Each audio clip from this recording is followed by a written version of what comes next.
Sitting MLA Dwarampudi Chandrasekhar రెడ్డిపై వ్యక్తిగతంగా తనకు కక్ష లేదని, ఆయన చేసే అవినీతి అన్యాయాలపైనే కక్ష ఉందని మాజీ ఎమ్మెల్యే వనమాడి కొండబాబు అన్నారు. కాకినాడ జిల్లా టీడీపీ కార్యాలయంలో టీడీపీ నాయకులతో కలిసి ఏర్పాటు చేసిన మీడియా సమావేశంలో కొండబాబు మాట్లాడారు. ప్రజాగళం యాత్రకు ప్రజాదరణ చూసి ఓర్వలేకే చంద్రబాబుపై తప్పుడు ఆరోపణలు చేస్తున్నారని ధ్వజమెత్తారు. కుట్ర రాజకీయం అంటే జగన్మోహన్ రెడ్డిదేనని, ముఖ్యమంత్రి అవ్వాలని సొంత బాబాయిని చంపేశారంటూ వ్యాఖ్యలు చేశారు. తల్లిని చెల్లిని దూరం చేసుకున్న వ్యక్తి జగన్మోహన్ రెడ్డిని గుర్తు చేశారు. నేను నా కుటుంబం ఒకే చోట ఉండాలని ఇల్లు కట్టుకున్నామని, నీలా రెండో ఇల్లు పెట్టలేదని ఆరోపించారు. కాకినాడ ప్రజలకు స్థానికంగా ఇల్లు ఇవ్వకుండా కొమరగిల్లో ఇచ్చి 650 కోట్లు కొట్టేసిన ఘనత ద్వారంపూడికే దక్కుతుందని కీలక వ్యాఖ్యలు చేశారు. తమ హయాంలోనే కాకినాడ స్మార్ట్ సిటీ తీసుకురావడం జరిగిందని, సర్పవరం నుండి డైరీ ఫామ్ వరకు రోడ్లు వేయడం జరిగిందన్నారు. వైసీపీ వచ్చాక 1/2 కిలోమీటర్ కూడా రోడ్లు వేయలేదని ఎద్దేవా చేశారు. తన అధికారంలోకి వస్తే కాకినాడ ప్రజలకు స్థానికంగానే టిడ్కో ఇల్లు కట్టిస్తామని ప్రకటించారు. కాకినాడలో అసలు పరువు లేని నువ్వా నాపై పరువు నష్టం దావా వేస్తావా అంటూ విమర్శించారు. సొంత కార్యాలయంలోనే పేకాట క్లబ్ను నడిపిస్తూ పోలీసులు ఏమీ చేయలేకపోతున్నామని బాధతో తనకు చెబుతున్నారని ఆవేదన వ్యక్తం చేశారు. ఈ కార్యక్రమంలో టీడీపీ నాయకులు తదితరులు పాల్గొన్నారు.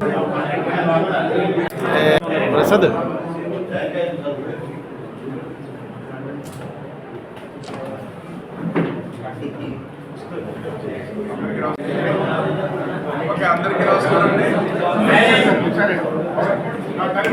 కోర్టులో భోజనం చేసే డబ్బులు నేను కొట్టేశాను అంటున్నాడు రెడ్డి.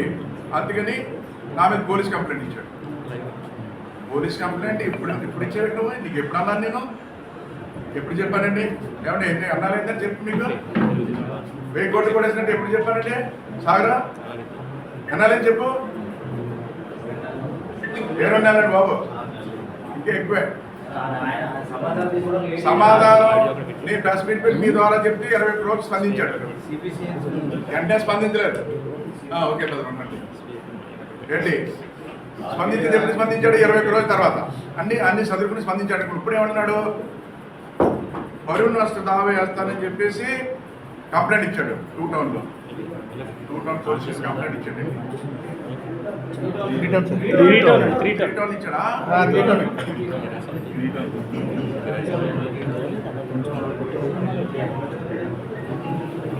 ఏమండి ఆలోచించండి.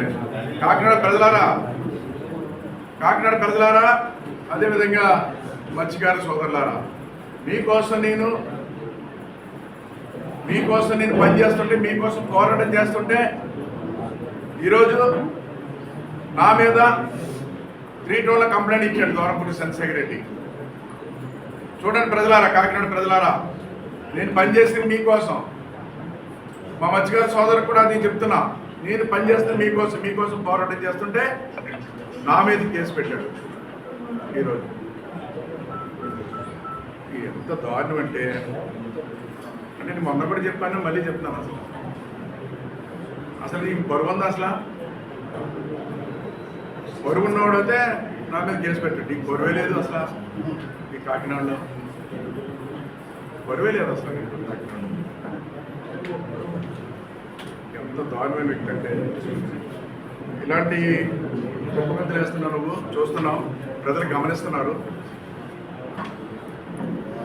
నువ్వు చేసే అన్యాయాలు కానీ అక్రమాలు కానీ నువ్వు ఎన్ని కేసులు పెట్టుకున్నా, ఏం చేసినప్పుడు కూడా ఈ కొండబాబు ఆపేది లేదు, చంద్రబాబు నాయుడు ఆపేది లేదు, పవన్ కళ్యాణ్ ఆపేది లేదు, ఎవరు ఆపేది లేదని కూడా సందర్భంగా తెలియజేస్తున్నాను. అదేవిధంగా ఇంకో మాట మాట్లాడు. ప్యాకెట్ క్లబ్ నడుస్తున్నాను అంటున్నాడు. క్రికెట్ బ్యాటింగ్ ఏంటో ప్యాకెట్ క్లబ్ నడుస్తున్నాను. ఏం చేస్తున్నావు? 5 సంవత్సరాల నుంచి ఏం చేస్తున్నావు నువ్వు?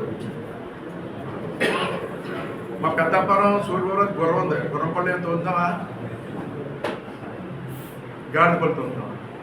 5 సంవత్సరాల నుంచి ఏం చేస్తున్నావు ఒక ఎమ్మెల్యే? నువ్వు మేము ప్యాకెట్ క్లబ్ నడుపుతే నువ్వు ఏం చేస్తావు? నువ్వు ఏం చేస్తాను? నీ సొంత ఇదివరకు ఆఫీస్ కంటే సొంత ఆఫీసులోనే ప్యాకెట్ క్లబ్ నడుపుతున్నావు. ఎస్, పోలీసులో చెప్తున్నారు మాకు ఏమీ చేయలేకపోతున్నాం కొండబాబు. ఈ దుర్మార్గుల పాలనలో మేము భరించలేక ఏదో అలా పనిచేస్తాం తప్ప బాధతో చేస్తామని పోలీసులు కూడా బాధపడుతున్నారని ఈ సందర్భంగా తెలియజేస్తాం. తెలుసు వాళ్ళందరికీ. ఒక ఎమ్మెల్యే ప్యాకెట్ క్లబ్ నడుపుకుంటూ ఏం చేస్తారండి? బయట వాడు ఆడితే పట్టుకుంటారు. తనే ప్యాకెట్ క్లబ్లు ఆడించేస్తాను. ఇంకేం చేస్తారు పోలీసులు? ఎస్ మా దగ్గర బాధపడుతున్నారు. ఒక ఎమ్మెల్యే ఉండే ఈ విధంగా ప్యాకెట్ కప్పు నడుపుతున్నారని చెప్పి వాళ్ళు బాధను వ్యక్తం చేస్తున్నారు. మళ్ళీ 10 నిమిషాల దాకా 10 అయింది. కరెక్ట్గా 10 గంటలకి ప్రచారం ఆపేలుగా ఆపేశారు. ఎంత ఘనస్వాగతం పలికారంటే కాకినాడ ప్రజలు నేను ఎప్పుడు కూడా చూడలేదండి.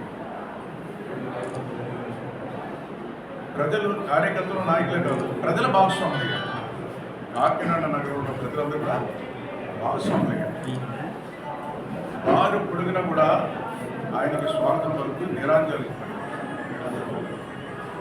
అదేవిధంగా సంస్థలు వచ్చేటప్పటికి ఇక్కడ చూస్తే 3 రోడ్డు జంక్షన్లో కూడా ప్రజలు పెద్ద ఎత్తున సభకు వచ్చారండి. చాలా బాగా జరిగింది.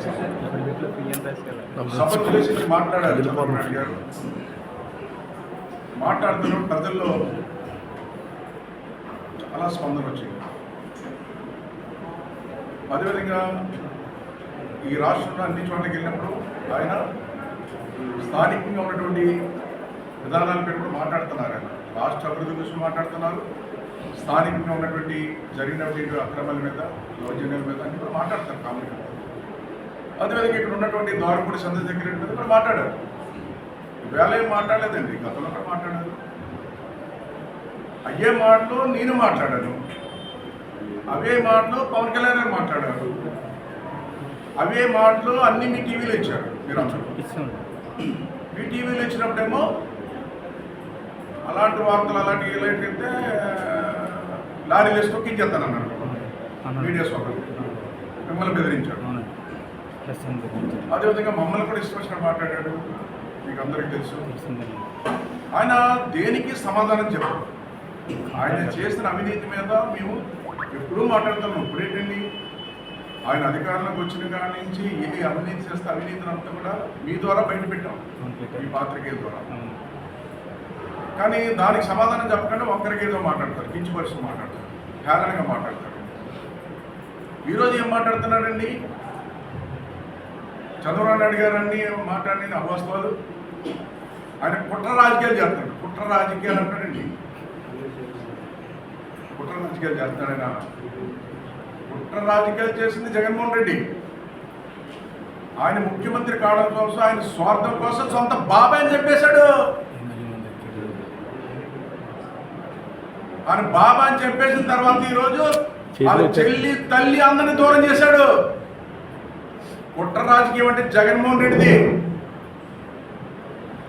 చంద్రశేఖర్ రెడ్డి నువ్వు అందులో భాగస్వామ్యం అయిపోయి ఉన్నావు కాబట్టి ఆయన బినామీ కాబట్టి ఆయన వెనకేసి వస్తున్నావు. ఈరోజు కుట్ర రాజకీయం మీ నాయకుడిది జగన్మోహన్ రెడ్డిది. ఆయన ముఖ్యమంత్రి అవడం కోసం బాబా అని చెప్పేశాడు. ఈరోజు తల్లిని చెల్లిని అందరినీ దూరం చేశాడు. ఈరోజు అది కుట్ర రాజకీయం అంటారు. కిటికీ ఇల్లు కట్టించాం. 4,900 ఇల్లులు శాంక్షన్ అయితే 1,152 ఇల్లులు పూర్తవుతాయి. మిగతా కట్టి ఉన్నాయి.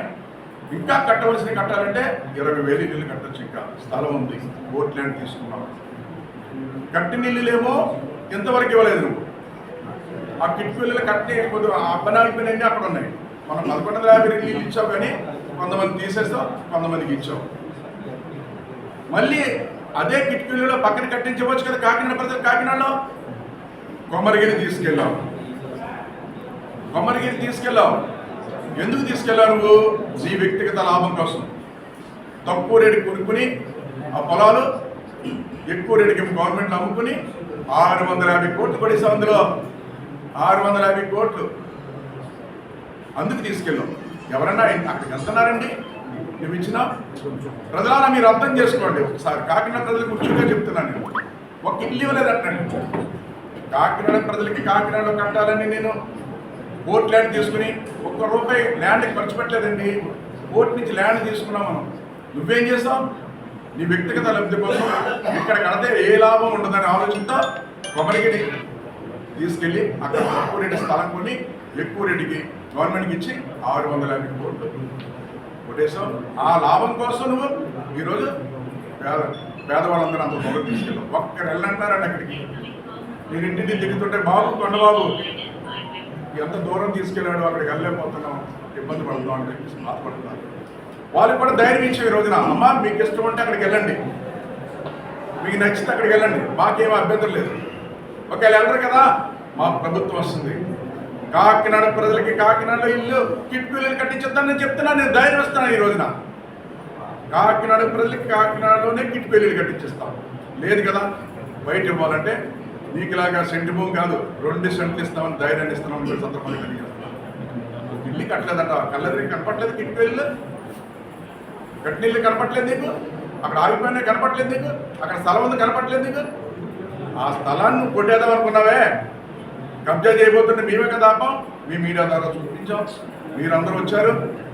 అదే పోర్టు స్థలాన్ని కొట్టేద్దామని చూశాడు, దాన్ని కూడా ఆపాను నేను. కాకినాడ ప్రజలారా ఒక్కసారి చూడండి ఎలాంటి మాట మాట్లాడుతున్నాడు. అదేవిధంగా చూసుకుంటాను ఈ రోజున. అదే